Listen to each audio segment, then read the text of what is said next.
Sejam todos bem-vindos ao canal Ronaldo Lima Oficial. Nesses últimos tempos eu tenho assistido bastante debate que ocorre na Musical FM, um programa de debate bíblico, onde o âncora, quem está geralmente moderando é o pastor César Cavalcante.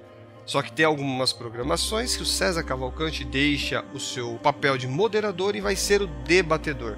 E todo mundo que debate com o César Cavalcante, eu tenho percebido que já inicia o debate em desvantagem, porque o César Cavalcante é o dono do programa. Na posição do dono do programa, ele fala o que ele quiser e muitas das vezes quem está do outro lado, quem está se opondo ao posicionamento dele, ele é constrangido e muitas das vezes o que o César Cavalcante pode fazer durante o debate, se for feito pelo seu oponente, o César Cavalcante começa com vitimismo e muitas das vezes com desqualificação pessoal. Separei alguns vídeos e nós vamos ver todos eles após a vinheta.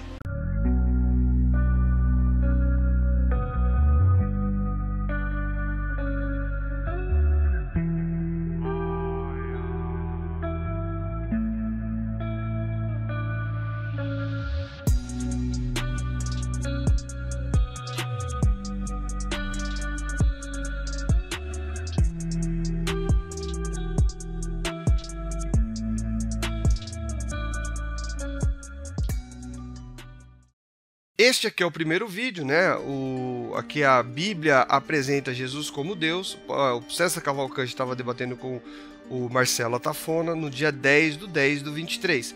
Eu coloquei aqui o vídeo nas partes que não há necessidade, assim, que faz parte do argumento, coloquei o argumento todo, mas nas partes que é só o argumento mesmo, tá na velocidade 1,5, e no trecho aonde eu quero que você preste atenção, está na velocidade normal, tá certo? Então vamos ao primeiro vídeo. Jeová não é mais o último, porque ele diz assim, eu sou Jeová e fora de mim não há Deus, nenhum outro Deus se formou. Então, se o senhor está dizendo que Jesus é Deus em Jeová, e agora o senhor está dizendo que Jesus se tornou um Deus depois de Jeová, quem está certo aí? O senhor ou Jeová Deus que está dizendo que fora de mim não há outro Deus, além de mim, outro Deus não se formou? É muito claro, e aí, Marcelo, a gente, às vezes, diante de um texto claro, ou você abraça o texto bíblico, o que o texto está dizendo, que fora de Jeová não há outro Deus, por isso ele é o último. Por isso ele é o último. Ele é o primeiro e o último. Além de mim não há Deus. Ele é o último. Não teve Deus do bem além dele. Eu concordo que Deus, o termo Elohim, não sei o que lá, mas eu nem estou entrando nesse mérito, porque não é o mérito do nosso assunto aqui. Falar de Azerá, falar de... não é a questão. Eu estou falando do único Deus verdadeiro. Isaías 44:6 diz assim, assim diz o Senhor Deus de Israel, seu Goelo. Goelo é Redentor. Rei de Israel é um título usado para Jesus Cristo no Novo Testamento. Redentor é um título usado para Jesus Cristo no Novo Testamento. Kyrios, que é verte como Senhor, é um título é um nome usado para Jesus Cristo no Novo Testamento. Tudo isso aqui está mostrando Cristo. Eu sou o primeiro e eu sou o último. Eu li o texto lá em Apocalipse capítulo 2, onde Jesus Cristo usa esse mesmo texto. Eu sei que às vezes você tem, com as escamas nos olhos, você não vai enxergar. Só que aqui, você tem que tomar uma decisão agora, diante de um texto como esse. Ou você defende doutrinas de homens, ou você se humilha diante do texto bíblico. Porque o texto bíblico está dizendo assim, eu sou o primeiro e o último.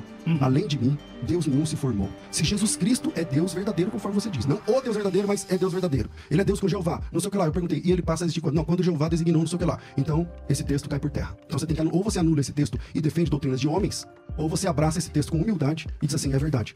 Se Jesus é Deus e não há outro Deus formado depois de Jeová, logo ele é Jeová. Você se humilha ou você continua defendendo doutrinas de homens? Então, as escamas dos olhos, eu poderia dizer que cai para o senhor também.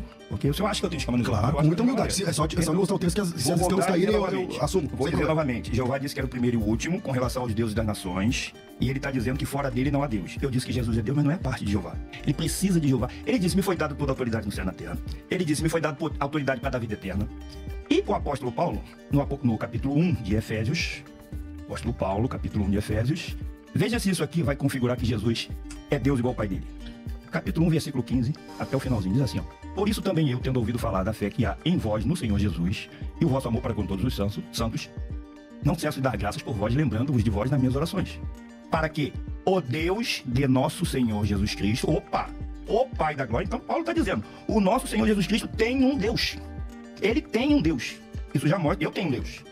Significa o quê? Que tem um poderoso acima de mim. O Deus de nosso Senhor Jesus Cristo, aí ele identifica quem é. O Pai da glória vos dê espírito de sabedoria e de revelação no pleno conhecimento dele, sendo iluminados os olhos do vosso coração, para que saibais qual seja a esperança da sua vocação e quais as riquezas da sua glória nos santos. Aí ele vai falar uma coisa aqui sobre Jesus Cristo, o qual E qual a suprema grandeza do seu poder para conosco, os que cremos segundo a operação da força do seu poder. Aí ele fala do Pai, ó, que ele operou em Cristo, ressuscitando dos mortos e fazendo-se assentar à sua direita nos céus. Se Jesus fosse Jeová, o Pai não precisava fazer nada disso. Ele já estaria nessa posição. Então ele é colocado nesta posição. Aí ele diz, ó, muito acima de todo principado, autoridade, poder e domínio de todo nome que se nomeia não só neste século, mas também no vindouro. E sujeitou todas as coisas debaixo dos seus pés. Se Jesus fosse o próprio Jeová, por que o Pai sujeitou todas as coisas debaixo dos pés? Ele já teria isso sujeito. Eu só vou concluir aqui os versículos finais. E para ser o cabeça de todas as coisas, o deu à igreja, o qual é o seu corpo, complemento daquilo que cumpre tudo em todos. Então o apóstolo Paulo, o senhor vai se render ao que o apóstolo Paulo disse, claro, que Jesus tem um Deus, que Jesus foi colocado por esse Deus. É por isso que eu disse que ele é Deus com o Pai. Fora de Jeová não há Deus. Jesus é Deus com o Pai, não fora do Pai. Nisso concordamos. A pergunta volta. Acabou o debate. Acabou? O senhor concordou que Jesus é submisso ao Pai. Acabou? Então acabou. Não, vamos concluir. Estou falando que acabou o debate porque o senhor admitiu. Então vamos lá. Eu não vou agir com cinismo contigo, Sim. assim como o senhor está fazendo. Então Olha de homem, pastor. vamos novamente. Não vai ter repreensão? A mim o senhor repreendeu. Cinismo? Ô, Marcelo, pode me repreender à vontade. Não tem problema nenhum. Pode me chamar de cínico. Fique à vontade. Tá bom? Então vamos lá. É típico. Então, vamos lá. Eu apresentei essa palavra forte, que parece que você ficou ofendido. Não. Porque você disse, não, então assim acabou o debate, isso é cinismo. Isso é cinismo, tá certo? Então, eu não tratei você assim aqui. Eu dei 2 perguntas pra você que você não tem saído até agora, por isso você tá tremendo. Eu? Só que... Quem mudou o tema do debate na hora foi o senhor. Quem tremeu foi o senhor. Só que mesmo assim... Não, eu tô aqui defendendo Jesus e Jeová. Quero ter mantido. Jesus é Jeová. Não é. Então, vamos lá. Continua. Vamos aqui pro texto. Eu não vou falar sobre a argumentação utilizada durante o debate, mas eu vou falar sobre aquilo que é normal durante o debate. E como nasce um debate? O debate nasce onde tem uma pessoa que tem uma opinião e tem a outra que tem uma opinião oposta ou diferente, né? E aí sim nasce o debate. A partir do momento que há concordâncias em pontos principais, aí é natural, é esperável que para aquele que está cedendo e concordando com a opinião do outro, na visão do outro, que esse debate teve o fim. E isso não é cinismo, como disse o pastor César Cavalcante. Então foi isso que o Atafona disse. Ele falou o seguinte, olha, se você está concordando comigo neste ponto, então acabou o debate, é uma conclusão.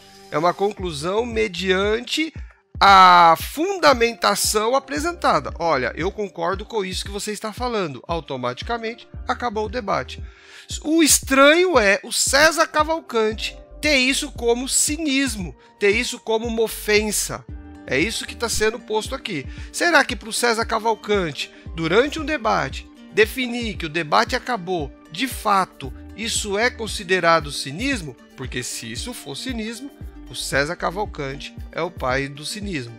Vamos ver o próximo vídeo. Esse daqui é o debate entre o Tony de Souza e o César Cavalcante. O tema é Jesus e o pai são a mesma pessoa. Ele ocorreu no dia 10/5/2023, ou seja, antes do vídeo que nós acabamos de ver do debate entre o Marcelo Atafona e o César Cavalcante, tá certo? Então esse vídeo aqui foi antes. Vamos ver o que o César Cavalcante disse aqui. O senhor afirma que existem 2 pessoas na divindade? A minha pergunta é, João capítulo 10, versículo de número 30, diz literalmente, eu e o Pai somos um. Como é que o senhor sai dessa aí? Se ele, o próprio Senhor Jesus, não foi ninguém, mas ele mesmo diz, eu e o Pai somos um. Isso não diz, não está querendo se referir que na divindade só tem uma pessoa? Tem uma pessoa aqui chamada... tem uma pessoa aqui chamada, acho que Vanderlei, que de segundo em segundo ele posta esse texto, João 10:30, e de fato é um texto contundente a favor do unicismo. Mas a resposta é muito simples, baseada no próprio texto, né? Quando Jesus disse eu e o Pai somos um, ele não disse eu sou o Pai. Ele está dizendo que ele e o pai estão em unidade. Por exemplo, o senhor é casado? Não, não é unidade. O senhor não é casado? Eu sinto lhe informar, a própria reação dos judeus Então, mostra mas que ele não não é disse unidade. dois, professor Então deixa eu posso responder então? Pode. O senhor é casado? Sim. O senhor e sua esposa são uma só carne? Uma só carne. Tá. O senhor é sua esposa? Sim. O senhor é sua esposa? Não, não sou sou casado com a minha esposa. Tá, mas o senhor é ela? Não, não sou. Então, essa unidade é composta, né? E aí nós temos que saber distinguir Então, quando o texto está falando de composta, quando está falando de unidade absoluta. Essa unidade é composta. Quem responde melhor essa pergunta, Elias, é o próprio Senhor Jesus Cristo, a respeito dessa unidade. Quando ele diz, eu e o Pai somos um, ele diz o seguinte, por exemplo, ó, lá em João capítulo 17, versículo 21, Jesus orando ao Pai, de novo, ele diz assim, a fim de que todos sejam um. Ele está falando da igreja. Todos sejam um. Como tu, ó Pai, o és em mim. Unidade absoluta. Como tu, ó Pai, o és em mim. Que eles também sejam um em nós, para que o mundo creia que tu me enviaste. Todo pastor já pregou sobre unidade usando esse texto. A igreja inteira é uma única pessoa? Não pode ser. Então acabou o debate. Acabou o assunto. Não acabou o debate, por quê? Porque a própria... Mas Jesus Cristo está explicando. Jesus falou, eu e o Pai somos um. Em João 10:30. Agora, em João 17, eu não estou falando de Paulo, de Pedro, de Jonatas, Eduardo, igual o senhor falou. Eu estou falando de Jesus Cristo. Jesus Cristo está dizendo assim, ó. Mas eu não posso que eles... falar? Pode, mas eu estou montando um argumento para você discutir aqui. Ele está dizendo assim, ó. Que eles sejam um, como eu e o Senhor somos um. João 10:30, eu e o Pai somos um. Aqui ele está dizendo, assim como eu e o Senhor somos um, que eles sejam um, do jeito que nós somos um, que eles também sejam um, para que o mundo creia que tu me enviaste. Agora pergunta, a igreja é uma pessoa? Não. Mas então o Pai e o Filho também são pessoas distintas. Jeová e Jesus é a mesma pessoa. Acontece que o próprio Cristo falou isso em João 10, que o pastor citou. Agora o que mais chama a atenção, e deve chamar a atenção dos ouvintes do Você ficou satisfeito com a resposta dele? Não, porque... Então qual que é a sua... Olha só a diferença entre o que aconteceu com o Tony de Souza e o que aconteceu com a Tafona. No Atafona, o César Cavalcante declara com a sua própria boca, confessa, eu concordo com o que você está falando. Aí, pelo fato do debate nasce na discordância, quando há concordância, automaticamente, para o Atafona, acabou o debate. Neste caso, você viu que o César Cavalcante não teve a concordância do Tony de Souza, mas nem por isso ele deixou de declarar que acabou o debate. Mesmo que ainda continue o debate, porque não houve a concordância. Lá, César Cavalcante disse que o Atafona foi cínico, agiu com cinismo. Como que nós podemos classificar essa atitude do César Cavalcante neste debate? Será que César Cavalcante vai assumir que ele foi cínico, que ele estava agindo com cinismo com o Tony de Souza? Eu acredito que não. Este que está aí na tela é o último vídeo que eu vou utilizar aqui. Ele é o debate entre o Ezequiel Gomes e César Cavalcante sobre o cristão deve guardar o sábado, que ocorreu no dia 14/1/2022, ou seja, antes do debate do Marcelo Atafona, né, que foi em 2023. Então, vamos ver aqui o que rolou nesse debate. Eu posso adulterar? Não, peraí. No Novo Testamento, não existe um mandamento para o cristão guardar o sábado. Não existe. No Antigo Testamento, não existe um mandamento para o não-judeu guardar o sábado, a menos que ele participe da aliança de Abraão. O que precisa ficar claro aqui é qual é o papel do sábado no Decálogo. O sábado no Decálogo, o descanso, se cumpre em Hebreus capítulo 4. O sábado, na Bíblia, ele é uma figura, é a figura de Jesus dentro do Decálogo, é o sábado, é o Shabat, a palavra Shabat. Caramba, eu sou professor de hebraico, você sabe esse texto, você teve aula de hebraico, o que significa Shabat? Descanso. Jesus Cristo é o nosso descanso, foi ele que disse lá em Mateus. Claro, vem a mim, se você está cansado e oprimido, vem a mim, e você vai encontrar o sábado, você vai encontrar o Shabat, você vai encontrar o verdadeiro descanso. O sensus plenior da guarda do sábado no Antigo Testamento é a pessoa, é a figura, a pessoa de Jesus Cristo no Novo Testamento. A gente não descansa num dia, a gente descansa numa pessoa. E essa pessoa é Cristo. Eu não discordo de você. Se você concorda, então acabou o debate. Não. Para fechar esse vídeo aqui, nada melhor do que esta análise do pastor César Cavalcante. Ele diz que o Ezequiel Gomes concordou com ele, automaticamente acabou o debate. E foi a mesma estrutura argumentativa que o Atafona utilizou para dizer que também acabou o debate. Se o Atafona foi cínico lá, aqui o César Cavalcante também foi cínico. A mesma coisa, o mesmo argumento foi utilizado nos dois ambientes aí, nos dois debates. E eu penso que, na realidade, aqui demonstra que o que foi feito lá no debate do Marcelo Atafona foi, de fato, um vitimismo. O César, na posição de dono daquele ambiente, pode olhar na cara do seu adversário e dizer que ele está sendo cínico, ofender. Ele pode simplesmente pegar e falar que o debate acabou.